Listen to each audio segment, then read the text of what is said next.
Alright, so I've had this idea stuck in my head all day, and I haven't been able to get it out.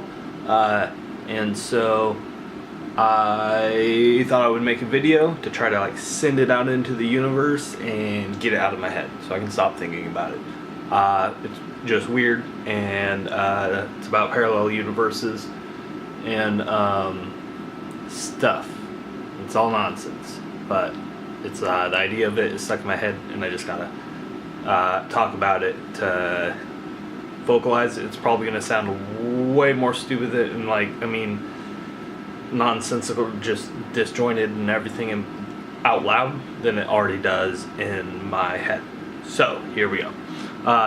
Side note, it's an extension of this sort of weird theory line of thought thing that I have where the past and the future are constantly changing. We're just not aware of it. Anyway, so here's kind of what's... Let me try to... Alright, I should have grabbed a tripod. Okay, so we have the sun. Alright, when I say the sun, alright. And then we have the earth. And then over time, the earth revolves around the sun. Okay, so if we were observing the sun, or our orbit or our solar system, this extends out to the other planets.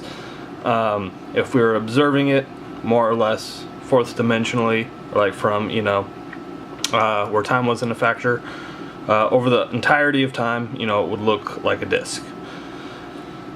Okay, more or less. And then, but we're not just moving as a planet around a sun.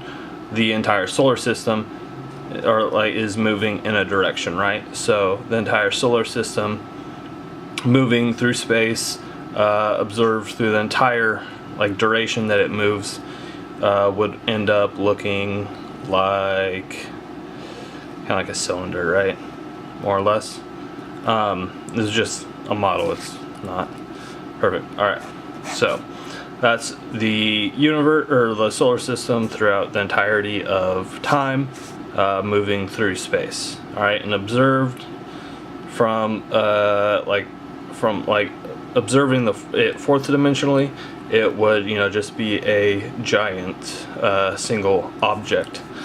Now, if we expand that out into not just the solar system, but as universe, same sort of idea would be true of it being a single mass object, right? But we'll say the universe is more circular, right? Okay, and so yeah, good point. So past this direction, moving towards future. And same kind of thing here, right? Except the universe would, I don't know, anyway, the entire shape of the universe or anything like that, so we're just going to represent it as a circle, and we're observing it through all of time, right? So imagine then this is that the universe is sitting within a dimension, right? So the entirety of the time in the universe observed as a singular object. In this case, I'm imagining it as kind of like a globule or some sort of boom. I imagine it like a lump inside a lava lamp, right? And so it's always kind of changing shape, always kind of moving. And so it's within a grid or on a plane of reality, and it's on a grid. And then so imagine the points on this grid represent different possibilities, right? And so just the nature of the glob of all of the time of the universe, it isn't like a solid object, it's a living thing. So it moves and it shifts and it changes. So Again, that's why I use the lava lamp glob sort of idea, because it's always shifting and moving and everything, and that's kind of representing the changing of like time. However, since we are within it, we don't perceive the change in time. My battery's dying. I hope I can do this. So imagine then that, like, let's take this back down to again. We're gonna use the same shape to represent the Earth, or just like our Earth, and it's not an object. This is a timeline. This is the entirety of time. And so then say that we since our timeline is like in a plane of existence or a dimension itself, it moves within this across all these different things. Like I said, each of these represents a different possibility, or it changes in possibility. And say it shifts to like one position from like here to it shifts to I have like 1, 2, 3. Say it just shifts over one. I'll do it on this. So now it's over here. Yeah, I'm a great drawer. So when we shift from this one possible timeline over to like over here, it changes everything. And we create basically a parallel universe. But then it ends up shifting back, say. And then we're back to kind of the original, something closer to the original timeline.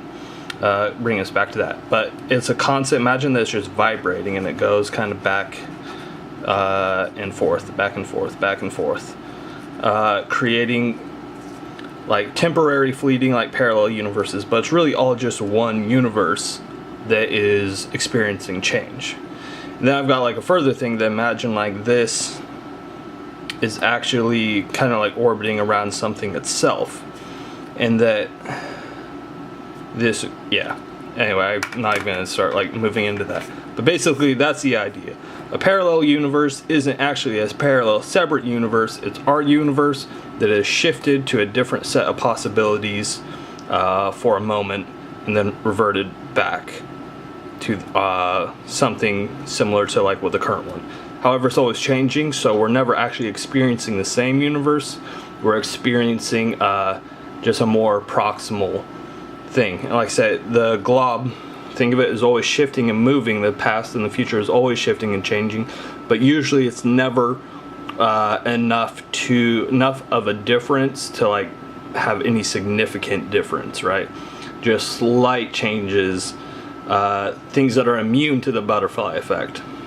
Whereas when we shift a position within the plane of like that fifth dimensional plane, when we shift like a large enough position, we it ends up creating that butterfly effect, and we have an alternate parallel universe. Okay, that's all I kind of had to say. Hopefully I can stop thinking about it now. All right, bye.